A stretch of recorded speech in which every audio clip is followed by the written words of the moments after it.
Hi guys, it's Jordan from P&P Campers. Just going to be doing a short handover video on this Nissan Elgrand camper van conversion. So what I'll do is I'll start under the bonnet, and then I'll work my way all the way around the outside of the van, and then we'll go inside. It's going to be a fairly short video today because these aren't the biggest vans in the world, but I will show you in depth anyway. So over on the left hand side we've got all of your sort of Nissan stuff. So this is your engine battery. All right, so this is the battery you need to jump start with if you ever need to. We've got a couple of fuses and relays and boxes and things like that over there. Washer fluid gets topped up through this little reservoir at the front. Brake fluid, power steering fluid, and then this stuff here is actually called valve saver fluid. So because you've got a LPG conversion on the big V6 engine, you can use it on petrol or LPG. When you're using it on LPG, it should use a little bit of this valve saver stuff. Don't worry about it. It's just basically keep your eye on it every now and again. Like, you know, it shouldn't be very often that you have to replace it, but we had to top it up when we got the van in, so just keep your eye on that, make sure it doesn't go completely empty. We've got a coolant overflow reservoir just down here, so it's just basically topping up your radiator. Over on the right hand side we've got your engine oil filling point here at the back, and your engine oil dipstick is this little yellow one here at the front. And then everything else over on the right hand side towards the back over here is all to do with the LPG conversion, so don't worry about any of that. Your air filter sits inside this box just down here, and that is about it really.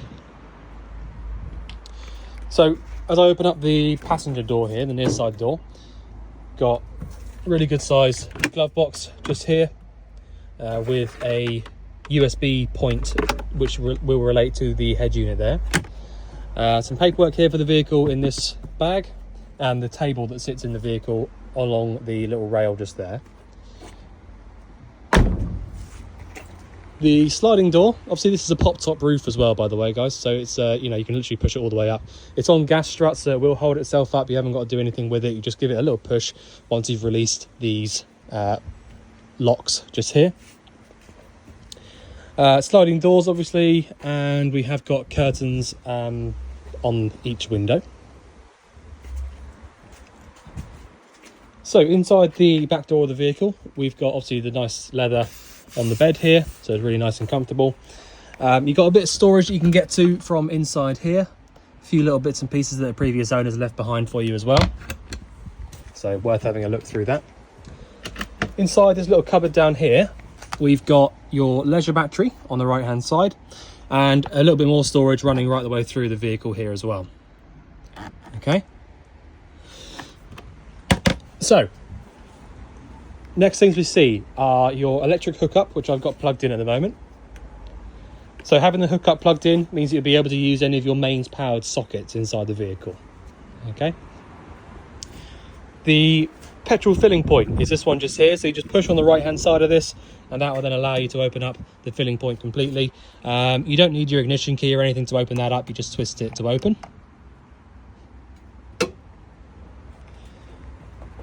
Inside the offside door here we've got a little bit of access to your freshwater tank just here, so you can literally lift that out really easily to clean it out or fill it back up. And just in this little gap here we've got your trip switches, so basically if you plug the mains cable in and something isn't happy with, you know, on the inside, then it will trip inside there.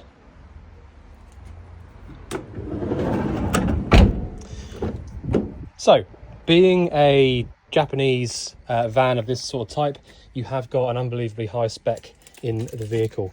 It's typical for Japanese vehicles like this to be super high spec. So you will get a little noise when you put the key in the ignition, even if you don't twist it, so just bear that in mind. If you ever wonder why it's still beeping at you, it's because you've still got the key in the ignition. This is actually a four-wheel drive model. Okay, so I will show you, a bit more detail about that in just a minute.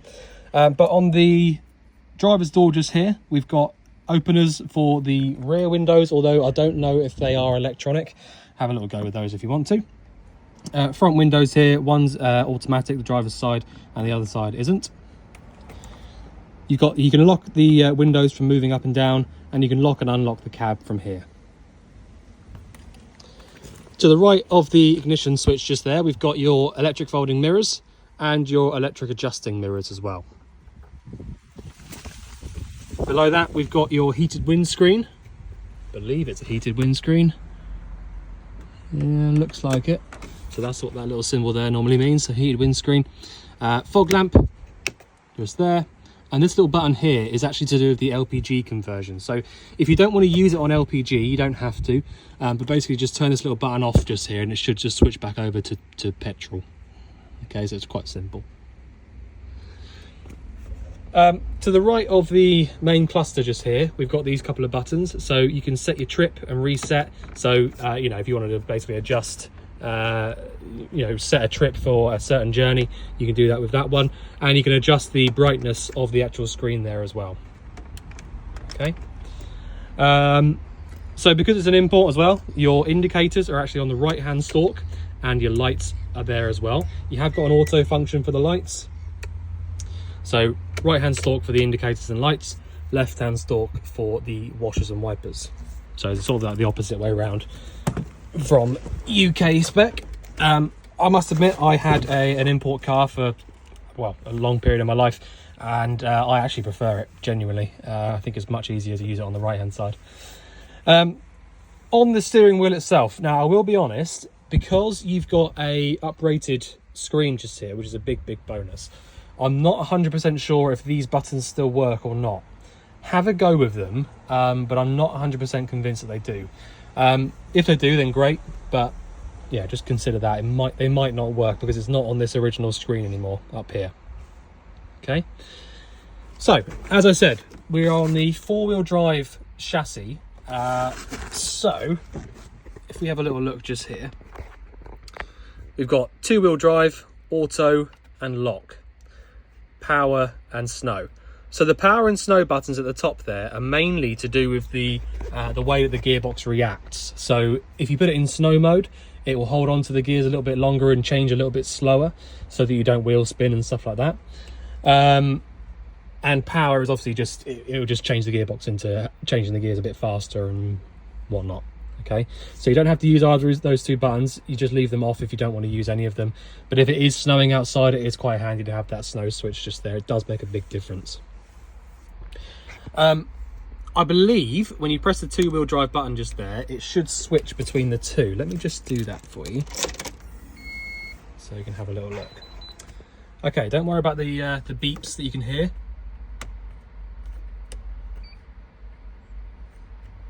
So put it in auto. Tell you what, I'll just start it up for a second. Okay, so if I just turn this thing down.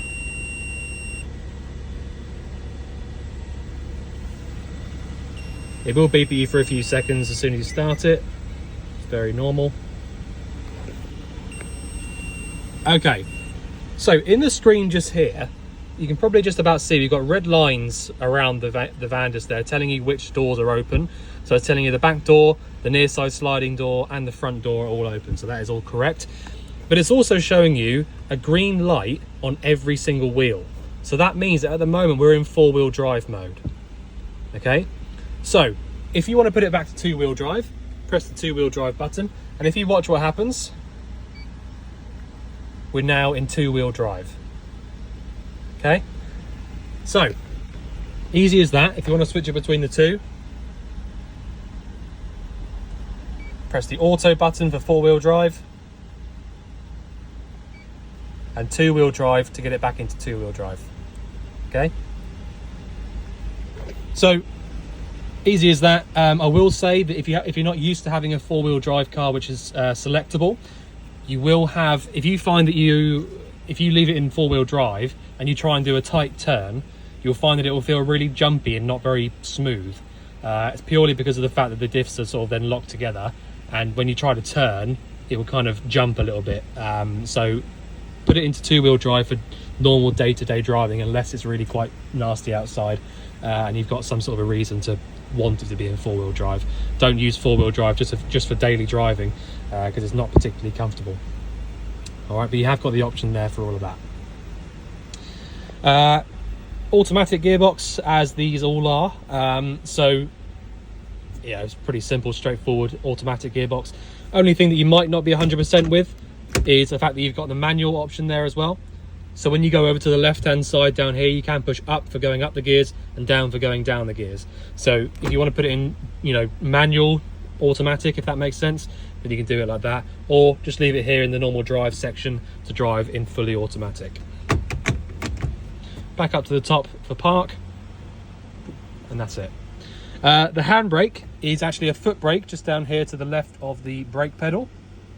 So you push it on to actually put the handbrake on, and then push it and let it release to release the handbrake. So it's really simple, but have a little go with that. And that's it.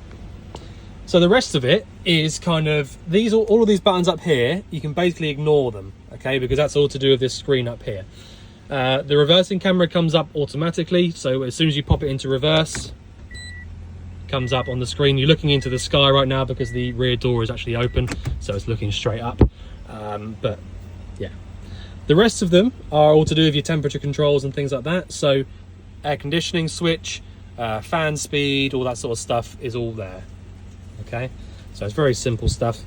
And then the head unit is all just on here, so you can select your DAB or radio, whatever you want to use, Bluetooth, whatever.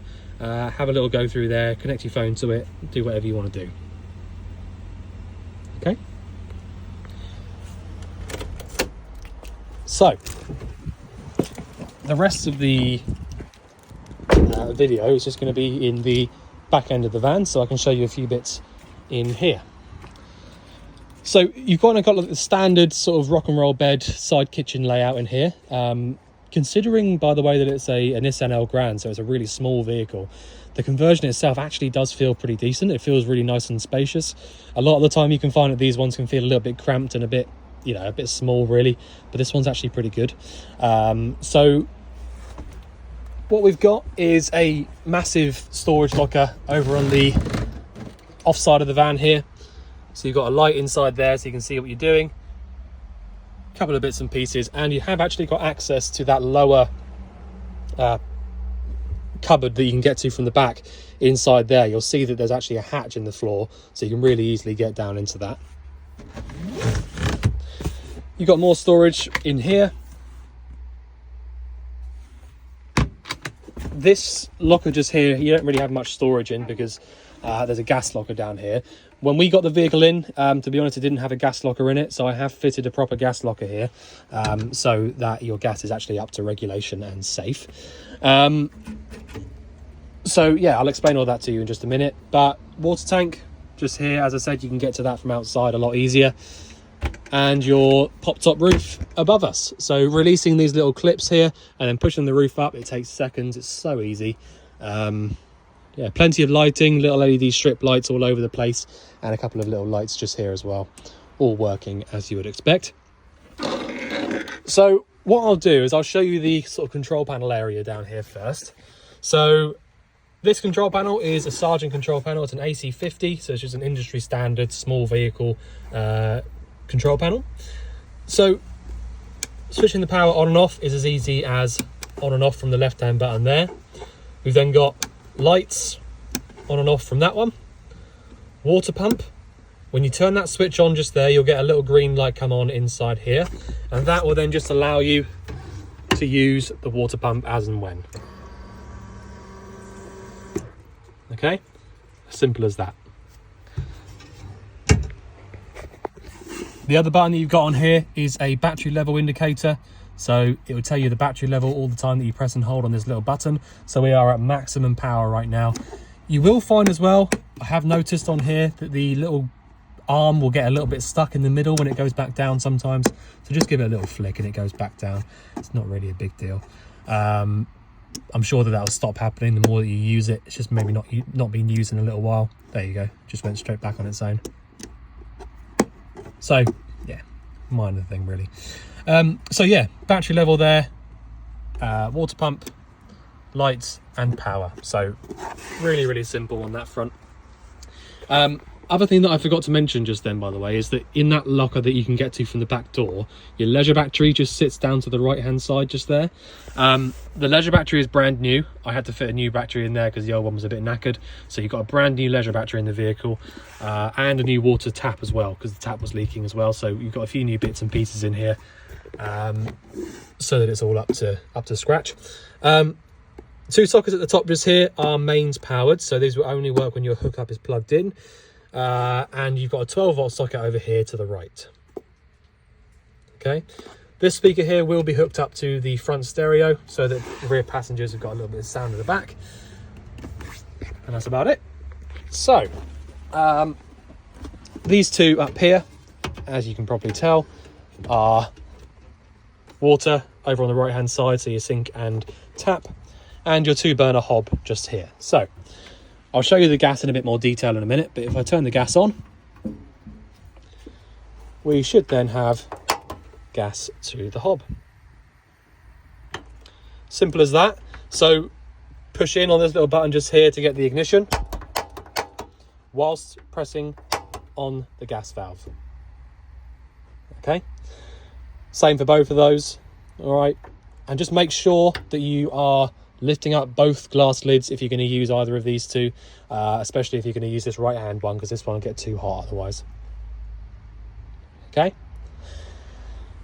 so the gas is not really anything to it. It's pretty straightforward, but I do need to explain to you sort of what the setup. Now this is quite a simple little setup really, because there is only one appliance that actually works on gas in here, which is that hob.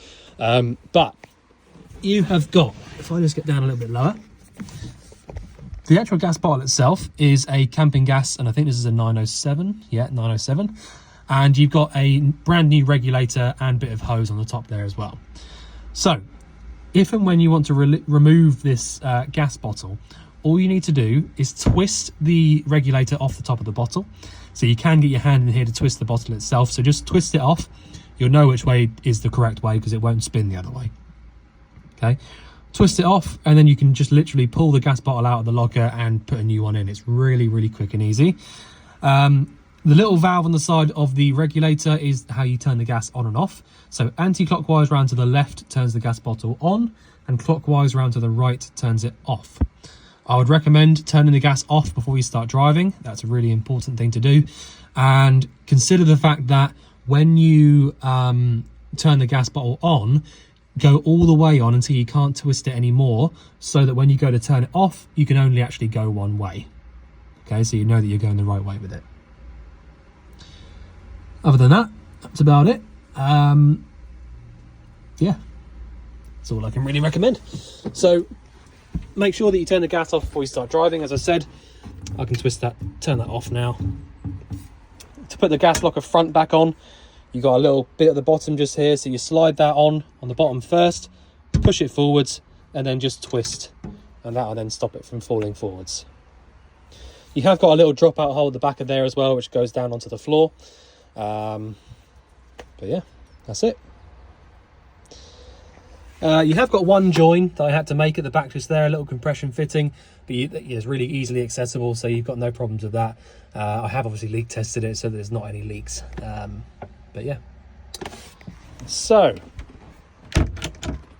little cutlery drawer, or just drawer for something like that in there, and then we've got your fridge. So this is a standard 12-volt compressor fridge. So basically you've got a little valve on the right hand side, a little dial which turns the fridge on and off. If you go all the way up to the top, the fridge will then turn completely off. The light stays on when there's power going to it, just so that you can see inside. But when you're up to the top like that, the fridge is completely off. Okay, so I am going to leave that off for now. So when you get into the vehicle and turn the power on, you will have to turn the fridge on to a certain temperature to get it to start cooling down. Okay. The reason I'm doing that is so that you don't forget that it's on and end up wearing your battery out if you leave it on for too long. But yeah, there you go. So just so that you know as well, the lights, the little spot lamps that are in the ceiling just here on the overcab bed, work with this little button just here. Okay, just bear that in mind if ever you're wondering how to get those ones on up the top. That's about it. I don't think there's much else that I can show you, really. If there's anything you think I've missed out or anything you want going over again, just give us a shout. But otherwise, we look forward to seeing you soon. Thanks very much.